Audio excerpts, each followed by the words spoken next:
And I continue. This is chapter 9. Look at me. Look at me when I'm talking to you. Cross talk across the ages.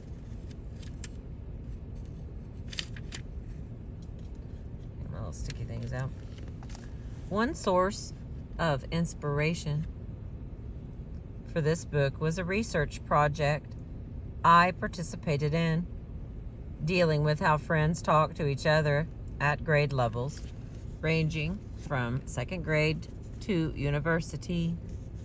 Although I had not intended to examine gender differences, when I watched the set of videotapes recorded by Bruce Dorval, I was overwhelmed by the differences that separated the females and males at each age, and the striking similarities that linked the females on one hand and the males on the other across the vast expanse of age. In many ways, the second grade girls were more like the 25-year-old women than like the second grade boys. The two categories of differences between the male and female speakers in the videotapes that were most striking to me were what the friends talked about and their body language. How they oriented themselves to each other with their bodies and eyes.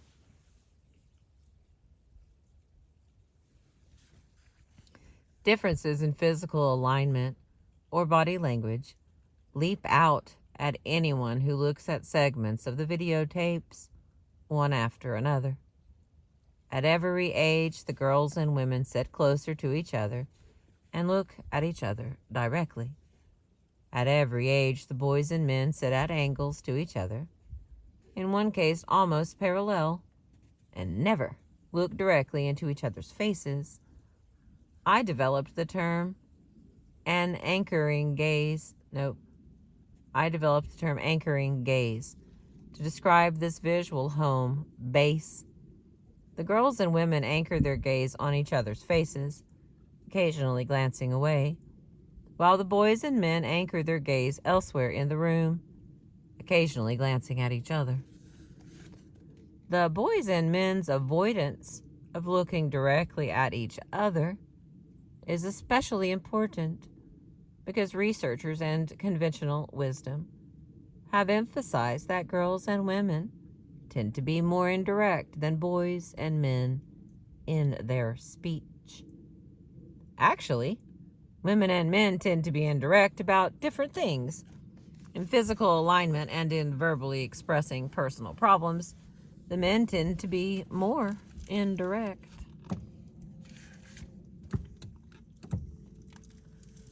All right, the next category is teasing and telling stories at second grade.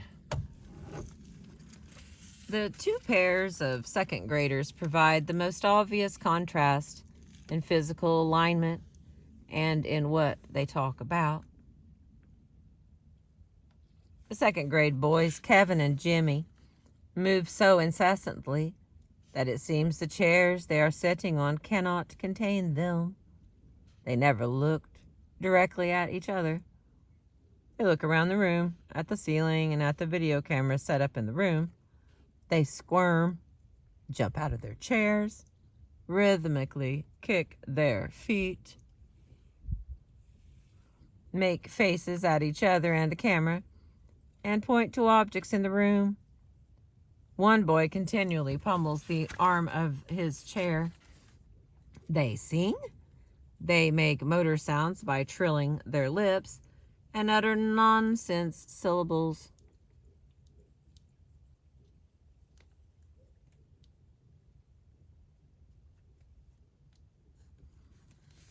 And what are the boys talking about? Amid all this hubbub, they make a show of misbehaving by mugging for the camera, saying dirty words, laughing, and then clamping their hands over their giggles and shushing each other up. They tease. Jimmy tells Kevin over and over, "Your hair is standing up. Your hair always sticks up." and Jimmy tries to smooth his hair. Since he has no mirror to see that it looks just fine, they jump from topic to topic as they try to find something to do.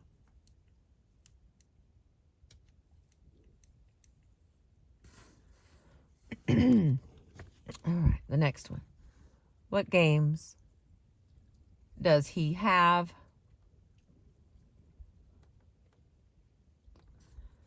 For the second grade boys, something to do is a game to play.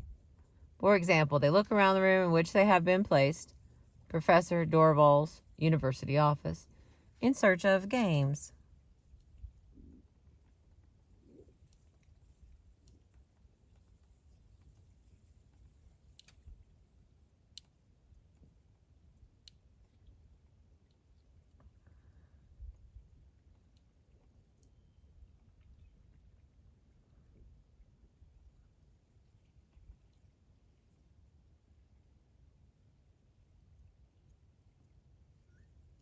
Okay, hang on just a second.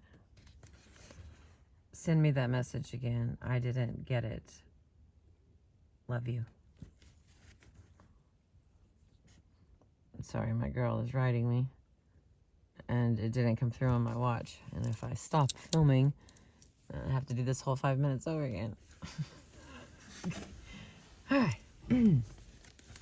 So these boys the second grade boys are looking for something to do and games to play. All right. Jimmy starts. Look, you know what the game is over there? We had that in first grade. Jimmy also says, what games do we have? Kevin says, I don't know. Jimmy, probably only that. That's a dumb game, isn't it? Kevin, looks pretty good though. Jimmy, I can't wait until we play games. Excuse me. Since they can't find any games to play, or don't feel they can help themselves to games they see in the room, they try to think of other things that they can do. I know. Jimmy, well, if you have something to do, do it. Kevin, here he comes back in. What would you like to do? Jimmy, play football. Though he obviously can't do it right now, Jimmy has no trouble thinking of what he would like to do. Play football.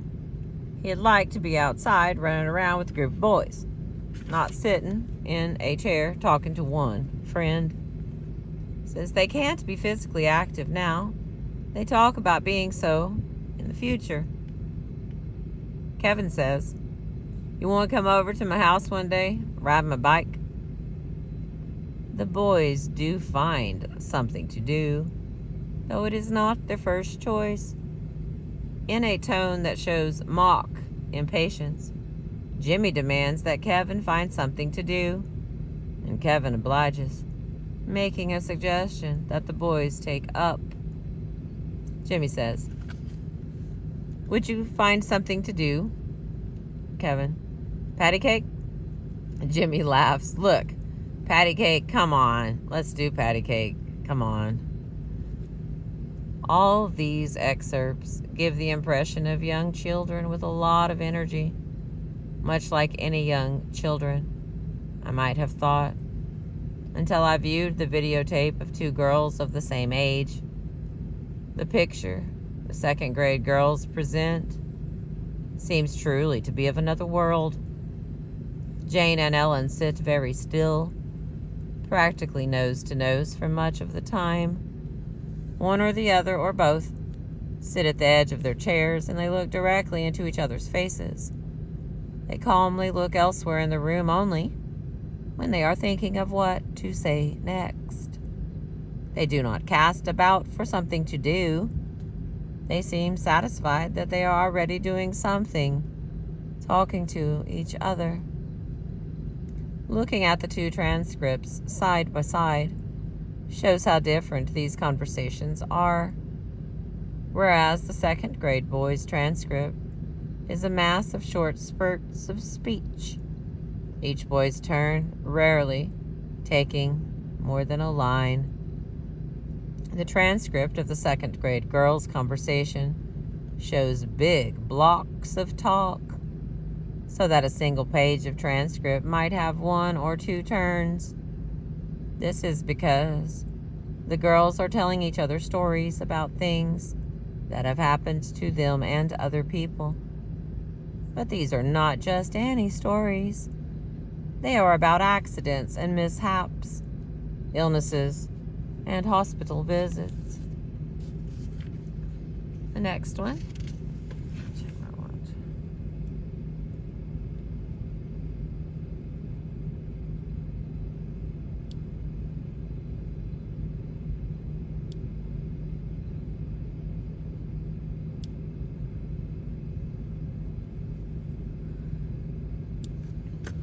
Okay, I didn't know we were Red Bulling again, or I would have picked you one up. I will keep an eye out for it. Have a nice day. I love you very much.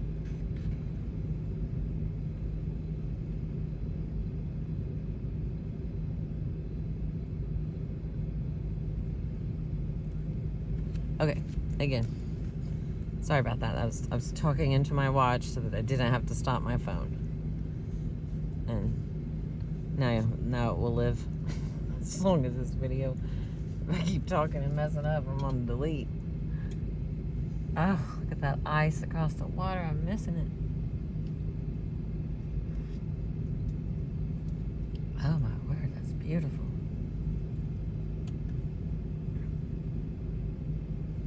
I mean, there's just sheets of ice out there. The flat looking spots are ice. The non-flat spots are the river moving. That's amazing. So that makes it really shallow there. All right, back to whatever the heck I was doing here. All right, that's serious. This next category. Telling stories about misfortunes seems to me a rather strange thing to do until I realized that the girls were strictly following the orders they had been given. Dorval had instructed them, as he did the boys and all the other pairs of friends in his study, to consult with each other and find something serious to talk about. So when he left the room, the girls huddled and whispered, and then separated, faced each other, and began to exchange stories about things they considered serious. The stories in the following excerpt are rather short, but otherwise they are typical of the second grade girls' conversation. Ellen and Jane. So Ellen starts, "Remember when I told you about my uncle? He went up the ladder after my grandpa, and he fell and cracked his head open. You know what? He still hasn't healed." Jane says, "One time, my uncle, he has like this bull ranch in Millworth, and the bull's horns went right through his head." Ellen says, "That's serious."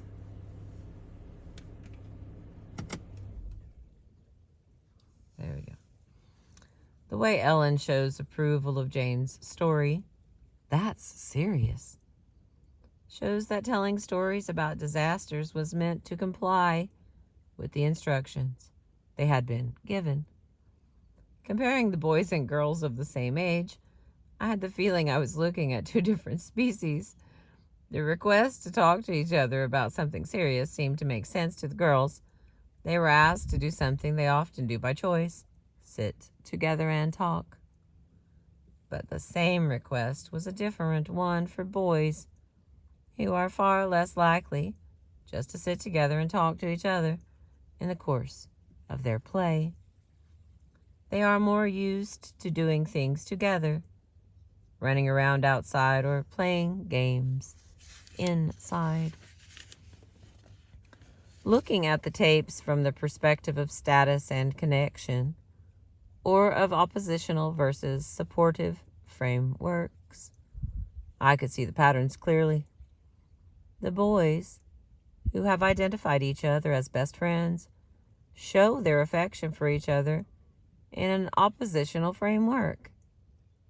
Jimmy's repeated teasing, making Kevin think his hair is standing up when it's not, is one example. Jimmy also pretends to shoot Kevin, saying, "You're under arrest," and he says something intentionally mean. "I know William doesn't like you at all." Both boys play fight, taking harmless swipes at each other. And the next one is flouting authority. Wow, never get to use that word. Flouting. Flouting authority. The boys continually show their awareness of the authority figure who has placed them in the situation, as in the brief example above, where Kevin says, "Here he comes back in." They seek to undercut the experimenter's authority by resisting doing what they have been told, to talk about something serious, and by playing playful defiance. For example, they jump up and make faces at the camera, then giggle and shush each other, pretending momentarily to look like good little boys. They evoke the experimenter to flout his authority when he is nowhere in sight. As when Jimmy says, and then made a fart, "Here he comes." Here, as elsewhere, their misbehavior seems aimed at the adult who has told them what to do.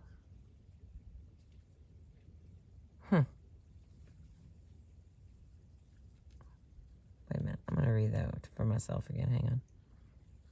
Here, as elsewhere, their misbehavior seems aimed at the adult who has told them what to do.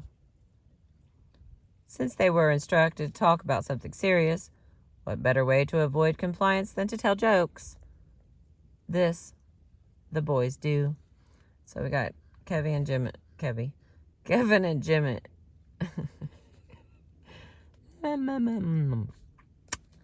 Kevin and Jimmy telling jokes. Okay, Kevin starts. "Knock, knock. Who's there?" "Fruit." "Fruit who?" "Fruit bar." "What do you call a sleeping bull?" "Bull chase." "What?" Jimmy, well. Kevin, "I don't know." Jimmy, "Bulldozer. You get it? Bulldozer." Sometimes the jokes are scatological, and it is clear that they are breaking the rules of decorum with the adult authority in mind. Kevin says, "Knock, knock." Jimmy says, "Who's there?" Kevin's jumping in his seat, says, "Knock, knock, knock, knock." Jimmy says, "Who's there?" and pauses. "Tutu." "Tutu who?" "You got tutu in your panties." Kevin says, "I don't either." Jimmy, "I wonder if he hears us." "He can. Just move your mouth." Both boys proceed to do so. This brief example has it all. Jimmy tells a joke. He teasingly puts Kevin down. He refers to a taboo subject. He shows his preoccupation with the authority figure who might object to their breaking these rules, and he defies and mocks the situation by pretending and getting Kevin to pretend, to talk about producing sound. Telling a joke is a kind of performance that sets the teller at center stage. Jimmy is so exuberant in telling his tutu joke that he hogs the stage for the audience participation part as well, speaking all 4 lines of the knock-knock dialogue. On the other hand, he may simply be filling in for Kevin, who started the routine with knock-knock, but didn't seem to have a joke in mind to follow through. All right, the next one, playing interview. Oh my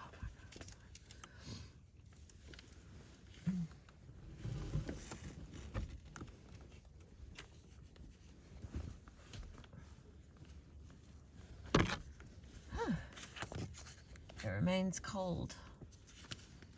Nothing's changed that. Okay, playing interview. Finding themselves sitting together and talking seems to suggest to these boys the hierarchical situation of being questioned by an adult. Play acting and mocking this framework, Jimmy takes the role of interviewer. here we go again. More dialogue between Jimmy and Kevin. Jimmy starts it. I've got 4 things to say. Kevin says, yeah. Jimmy, I've got 4 things to say. Okay, tell me. You doing good in your schoolwork, huh? Yeah. Play soccer good. Uh-huh. You're nice. What was the last one? How are you? Kevin says, fine. Jimmy says, okay, it's your turn. Kevin and Jimmy's turns are very short. Just a few words, with only 2 exceptions.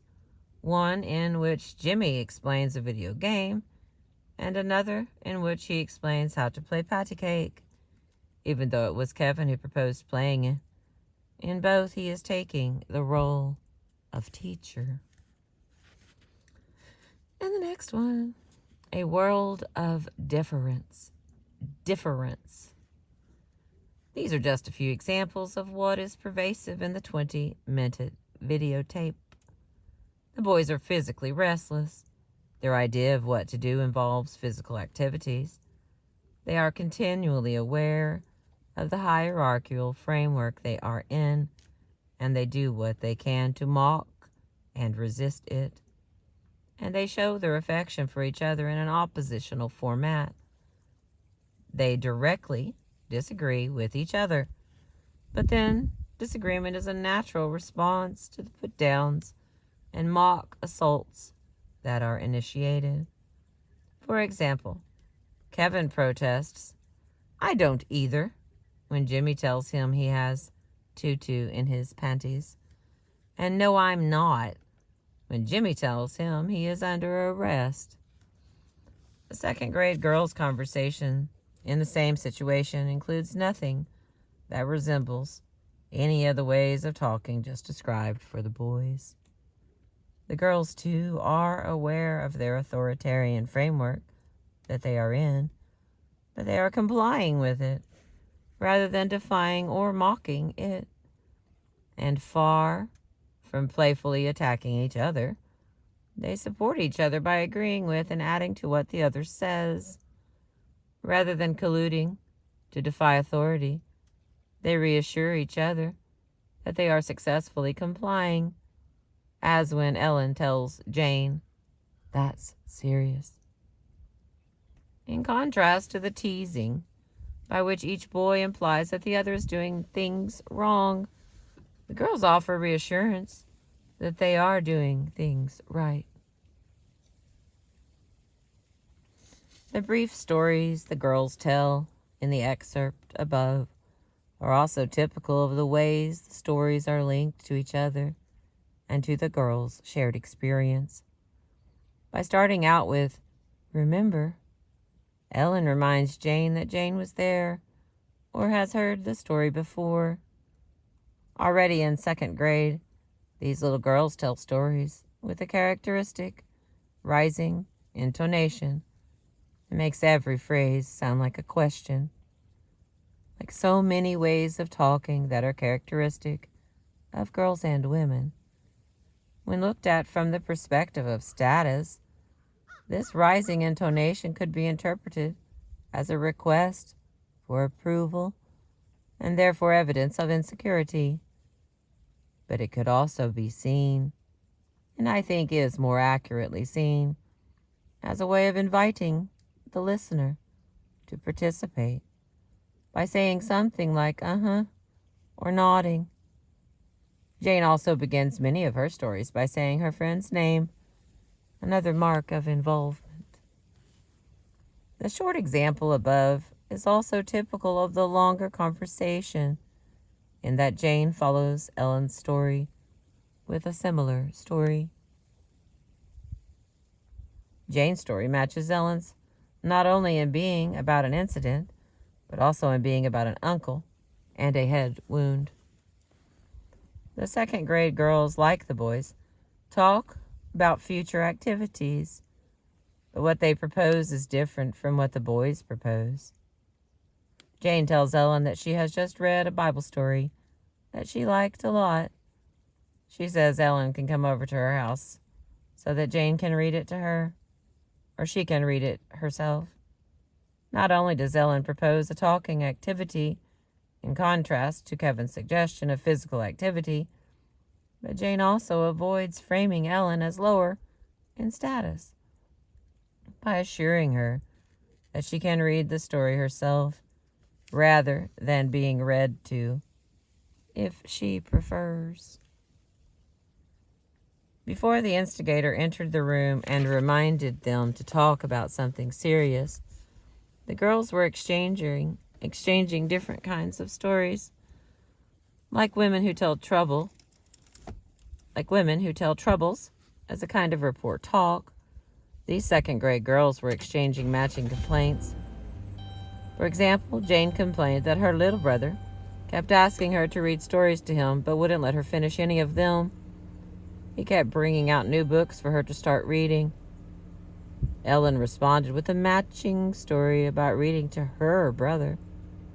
Only her problem was that he had chosen a long book, and each time she finished a chapter and thought she was done reading to him, he insisted on hearing one more.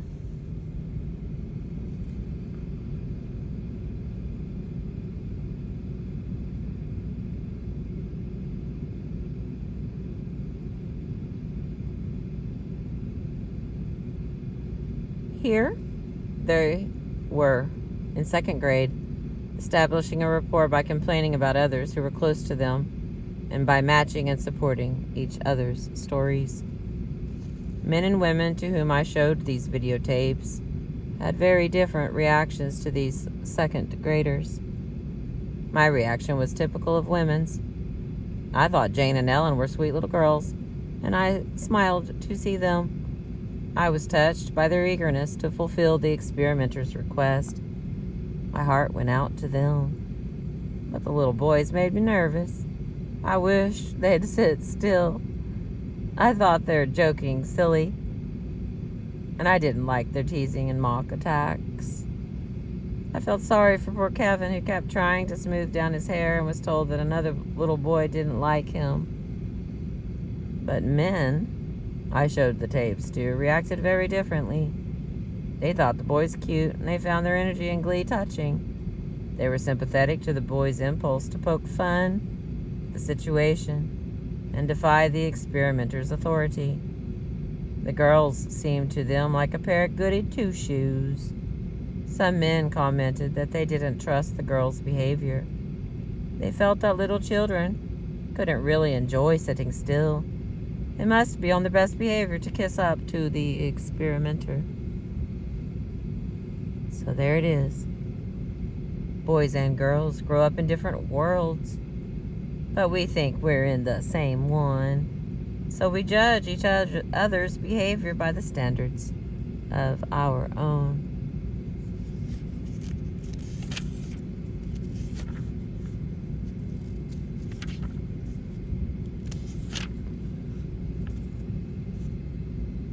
It's the shaking that's frustrating me, both in my being and in my video. I can't seem to get my body against it right.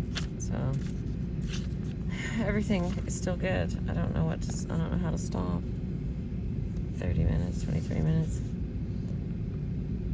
All right, let's try one more. Life imitates experiment. Nowhere are the consequences of these differences more striking than in elementary school, where teachers expect children to sit quietly and do as they are told, like the girls in the videotapes I examined, and not to fidget and jump around and tease each other and resist orders like the boys. While reading a study of teaching style in a kindergarten class, I came across real-life support for the pattern I had noticed and described, as well as dramatic illustrations of the consequences of that pattern. Ethnographer Jane White studied what she calls the relentless politeness of primary school teachers. She begins an article with an excerpt from a lesson in which a kindergarten teacher, Mrs. Bedford, is introducing a social studies lesson. Here is what Miss Bedford says. "Oh my, what a nice-looking group of kindergartners. Oh, it makes Miss Bedford so happy to see such smiling faces. Now, are we all sitting comfortably? There's a pause. Okay, let's see who is here. Looks like everybody's here. Our line leader for today is Mark W. Students talking among themselves. Oh, I like the way Tammy and Barbara are sitting down. They are so ready for first grade. Oh, and Corey and Heather, how nice. And Colleen and Sherry, you look terrific. Joey, could you turn around so I can see your face? Stephen T., would you come up here and sit by me? Bobby, find yourself a place there. Stephen S., right there is a good spot for you. Is everybody comfortable? Are we ready? White was not concerned with gender differences in her study. Her purpose in presenting this excerpt was to show that the teacher used polite ways of speaking, like praising good behavior rather than censoring bad, and phrasing directives as questions. But in reading this wonderfully graphic and familiar example, I noticed that all the children who were being praised or sitting quietly were girls, and all the children who were being indirectly criticized for not sitting still were boys. The same impression leaped out at me from another article as well, to show that elementary school teachers regard boys and girls as separate social groups. Sociologist Barry Thorne quotes a teacher who says, "The girls are ready, and the boys aren't." Both these examples from real classrooms dramatize that school requires behavior that is more natural for girls than boys. In the previously mentioned study by Alice Greenwood of her preteen son and daughters talking to their friends over dinner, I encountered another example of real-life support for the patterns I observed in the videotapes of friends talking. Just as the second-grade girls reassured each other, "That's serious," when the girls in Greenwood study talked to their friends, a funny story was often supported by the reassurance, "That's really funny." Even more, the girls would begin to laugh appreciatively before a story was told, as soon as another girl announced her intention to tell a story by saying, "This is so funny." In contrast, the boy said a good conversation was one where we make jokes and crack on each other, exactly what the second-grade boys chose to do. These real-life examples reassured me that the videotapes I had studied were typical, not exceptional. But my findings are also supported by a battery of research on little girls and boys at play, which has documented the greater physical activity and aggressiveness of little boys, their greater tendency to end up in parallel rather than coordinated play, and their greater tendency to take oppositional stances. Developmental psychologist Campbell Leeper, for example, found that 5-year-old girls elaborate on each other's ideas in a mutually positive manner, whereas little boys of the same age exhibit negative reciprocity, by which one boy tries to control and the other withdraws. In her study of 3- and 4-year-olds in a daycare center, Amy Sheldon found that even when the girls and boys both engaged in individual activities with same-sex threesomes, the girls, unlike the boys, kept each other connected by calling out what they were doing and responding to the other's comments. If it is fascinating to see the source of adult patterns in second graders, it boggles the mind to see them in 3-year-olds. No wonder it is hard for men and women to understand each other's point of view. We have been looking at the view from different vantage points for as long as we have been looking.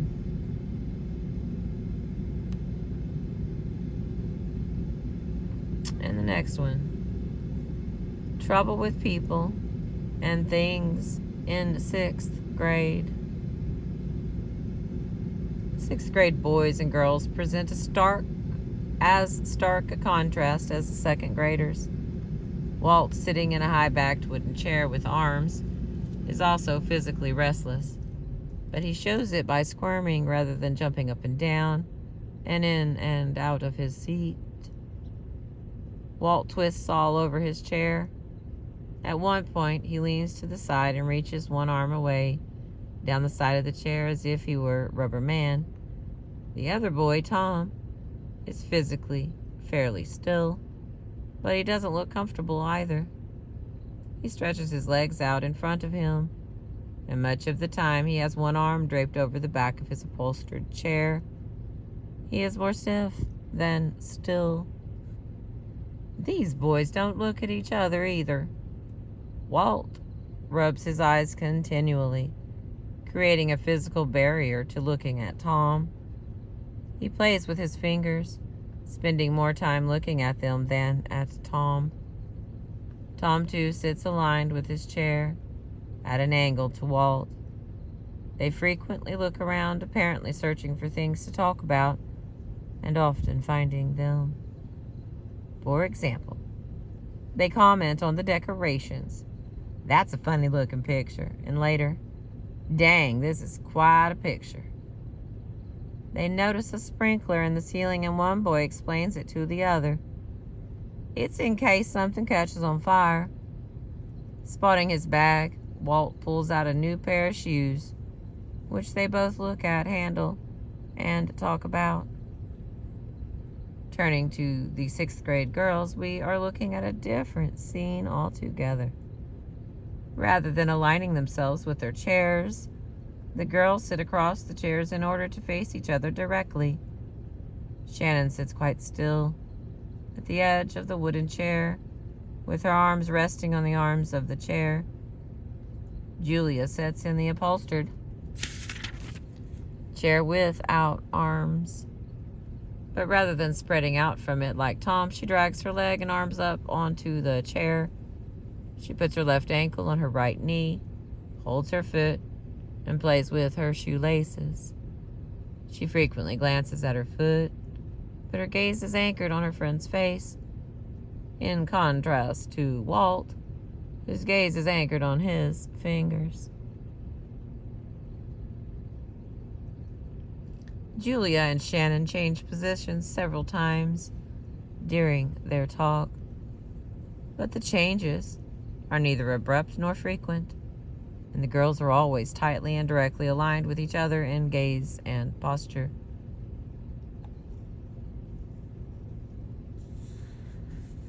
Okay.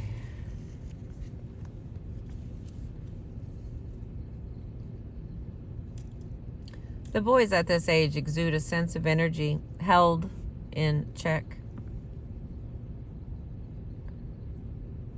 Walt's squirming and Tom's motionlessness both seem caused by discomfort.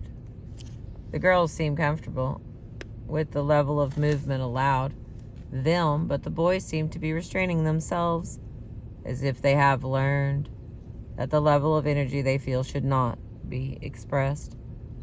Perhaps this contrast holds a clue to the stony quality of a man's mini stillness. Oh gosh, that was terrible. Perhaps this contrast holds a clue to the stony quality of many men's stillness. What the boys and girls talk about is also as different as can be. In the 20 minutes of conversation, Tom and Walt touch on 55 topics. They talk about school, homework, cable TV, sports, sex, and violence on TV. They don't approve of it. Things in the room, things they want, like a motorbike, a computer, a shotgun. Other boys at school, Walt's shoes, the rock group they play in, inflation, Nancy Reagan's buying a dress for $3,000. They don't approve of that. Girls, guns, videos, and their friendship. None of these topics is pursued for more than a few turns, and each turn is short.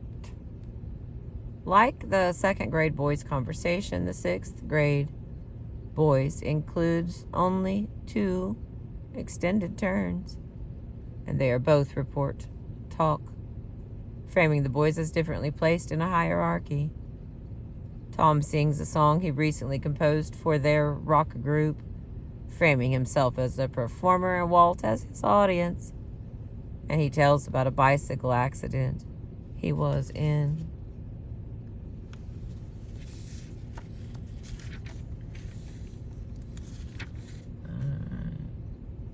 I'm going to stop there. This next one's going to be, it hurts when you lose your best friend. And as much as I would like to read it to you, I don't think I have enough battery. So I can say that I appreciate you, and then I can try to read it. And if it cuts us off, then you know I didn't do it on purpose. Oh my word. Okay, let's try. It hurts when you lose your best friend. Again, moving from the 6th grade boys to the girls of the same age is like moving to another planet. The girls spend almost all their time talking about Julia's falling out with a third friend, Mary. Julia says how bad she feels about losing a friend. It hurts when you lose your best friend, a really close friend. The girls agree that the breakup was Mary's fault. Their talk reveals how central their friendships are to their world. Julia says, I like getting a friend and keeping it forever.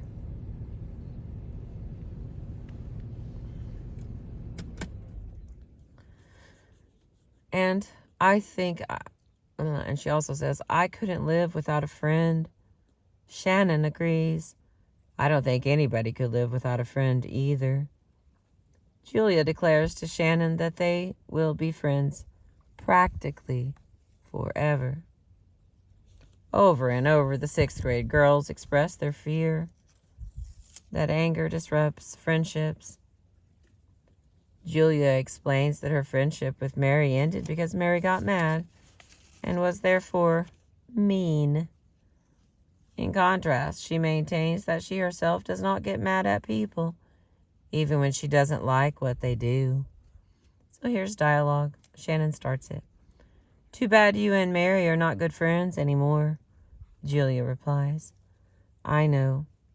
God, she's so mean sometimes.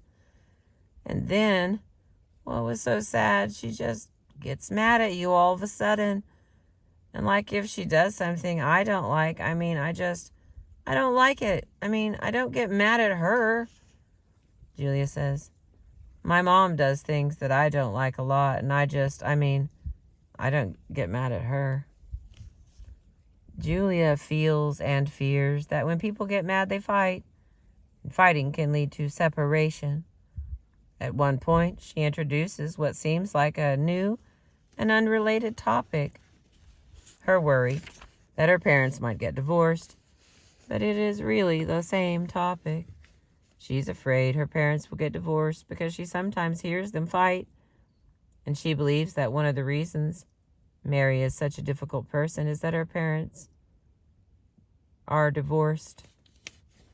Here again, I came across independent corroboration for these patterns in real-life dialogue among children of roughly the same age. The issue of getting mad turns up in a conversation between teenage girls, taped by Deborah Lang. In that conversation, one girl tells about a problem. She would like to get all her friends together, but she can't, because they don't all like each other. As she keeps repeating that she's not mad, she sounds a lot like Julia. Here's her talking. I'm not mad at Dina or anything. I'm not mad at Millicent or Rita, but I always... It's so hard to make plans with all of them at once. So instead of being mad at her friends, she makes efforts to placate them all. Here's her doing that. Because Rita gets in fights with Millicent, and Dina thinks that Millicent's being a bitchier. And it's so mean because it's not fair, because I try to I try to make it so I can make plans with all of them, but I'd rather just that all of them got along than trying to, I myself have to change. Not only does this excerpt show 6th grade girls sharing troubles talk about their relationship with friends, but it also shows that they want to avoid conflict and preserve harmony. All right, let's try one more. This one's titled, I Know. In the videotape of 6th grade girls, Shannon and Julia, like the 2nd grade girls, reinforce each other's feelings. Hi, baby. For example, Shannon repeatedly agrees with Julia about Mary. Here is what they say right after the excerpt in which Julia says that Mary gets mad, whereas she doesn't. Shannon says, she tries to upset people. Julia says, she does, and she just sees me crying everything and just lets me suffer. Shannon says, and she loves it. Julia says, I know she enjoys the whole thing. Shannon supports Julia's complaint about Mary by offering similar observations, and Julia incorporates Shannon's additions into her complaints.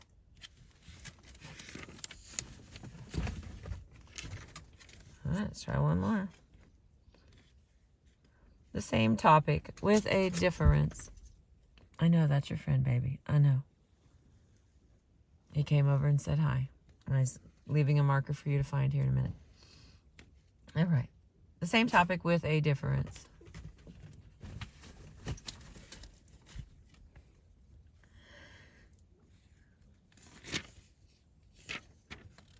Even when the 6th grade boys and girls talk about the same thing, what they talk about is different.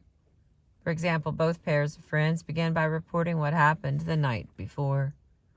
But Julia tells about a problem with her father, while Tom tells about a problem with the television. First, the boys.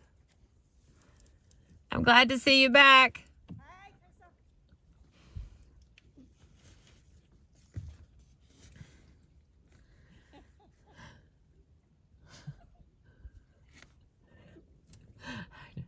They want to be friends so bad, I know. There you go. It's okay. I know, baby. I know. I know. You're going to be friends. You're not friends yet. She's worried about him. He's a little bit big. I know. I know. Future friends. I can tell. We've been working on it for months. Pretty soon you'll get to be friends. I know. It's beautiful. I know. Okay, that's it. I'm wrapping up. I'm quitting for now. I'm sore and cold in places. Thank you for being with me. And there's my phone trying to die. I appreciate you. Oh, I didn't show my book. What's I'm gonna do? Hang on. There we go. Dun, dun, dun, dun. I appreciate you. I'll catch you later.